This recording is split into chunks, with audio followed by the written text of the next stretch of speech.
Unit 2, Applied Behavior Analysis, or ABA.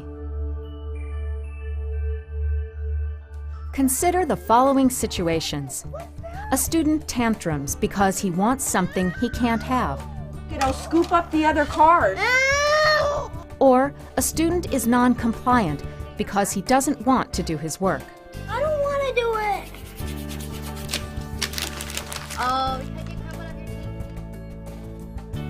Whether or not you have already been in difficult situations such as these, or you are anxious about handling challenging situations such as these in the future, you probably want to learn how to change your students' behavior for the better. This unit introduces you to the field of ABA and explains how all people learn. Understanding how people learn will help you to effectively use ABA methods to help your student to be successful. Let's start by going over the definition of Applied Behavior Analysis, or ABA. ABA is a scientific approach for researching the relationship between behaviors and the environment, designing methods to change behavior based on this research, and systematically applying these methods to improve behaviors that are important in people's lives. So where do you fit into all of this? Well, through this training, you will learn how to apply these methods to improve your students' behaviors, which have been identified as important to you and the students' team of professionals.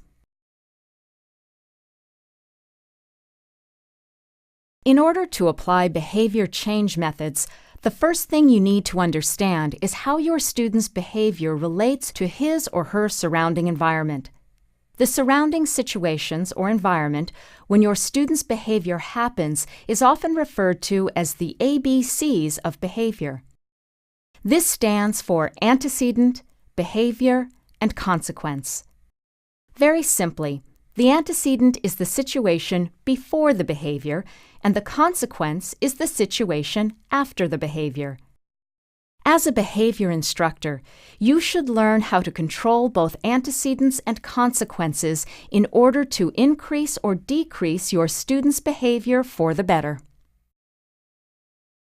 In ABA, the learning process of operant conditioning guides the methods we use to change behavior. Operant conditioning occurs when the consequences immediately following a behavior change the future occurrence of that type of behavior in similar situations. Specifically, when consequences increase future behavior, this is called reinforcement. And when consequences decrease future behavior, this is called punishment. Now let's go over a real-world example of how a person might learn through operant conditioning. The antecedent situation is that Sarah is late for work. Given this antecedent situation, Sarah engages in the behavior of speeding. The consequence of her speeding behavior is that Sarah gets to work on time. Now that Sarah experienced the consequence of making it to work on time following her speeding behavior, do you think it is likely that her speeding behavior will increase or decrease in the future when she is late for work? Well, if arriving on time is reinforcing, then her speeding behavior will increase in similar situations in the future. Now let's imagine again that Sarah is late to work and she begins to speed.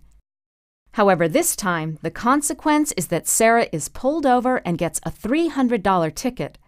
Following this consequence, what do you think will happen to Sarah's speeding behavior in the future? Well, if getting the traffic ticket is punishing, then her speeding behavior will decrease the next time she is late for work. Now, let's go over an example with a student. Imagine an antecedent situation in which a student is playing computer and an instructor tells the student that it is time to be all done with the computer. Then the student begins to yell. The consequence is that the adult lets the student keep playing on the computer. All right, buddy, we're all done with the computer now. I don't want to get off. I just got on. Okay, you get 5 more minutes, okay? 5 more, okay? What do you think will happen to this student's yelling behavior in the future? You're right. If playing the computer is reinforcing, then his yelling behavior will increase in future situations when he doesn't get what he wants. However, this situation could have been different. When the instructor told the student to be all done with the computer and the student began to yell, the instructor could have not let the student play more on the computer. All right, buddy, we're all done with computer now. Time's up. I don't want to get off. Time's up. Now what do you think will happen to this student's yelling behavior in the future? Yes, his yelling will likely decrease in the future because the instructor did not give him what he wanted following his inappropriate behavior. Every day, it's important that you are aware of and control the consequences that you give to your student. Every behavior your student has, whether considered good or bad, will either increase or decrease based upon the consequences he or she receives. You are always teaching your student through the consequences that you give, and our goal is for you to be able to use the ABA principles, methods, and approaches presented in this training to change your students' behavior for the better. Well, we're ready to take another break to review what you've learned so far. Here's your first question. In the ABCs of behavior, what is the antecedent? Is it A, the situation after a behavior? B, the situation between a behavior? C, the situation across a behavior?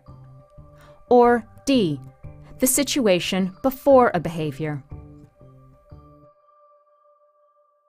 Very good. It's D, the situation before a behavior. Let's try another question. What is the consequence in the following scenario? The teacher asks, "What color is the sun?" The student answers, "Yellow." The teacher responds, "Right." Is it A, the student answers yellow, B, the teacher responds right, C, the teacher asks, "What color is the sun?" or D, none of the above? Yes, the answer is B. The teacher responds right. Now let's try a harder question. What will happen to tantrum behavior after this scenario? Mom says clean up. Student tantrums. Mom allows student to get out of cleaning up. A, tantrums will decrease in the future. B, tantrums will decrease in the past. C, tantrums will increase in the future.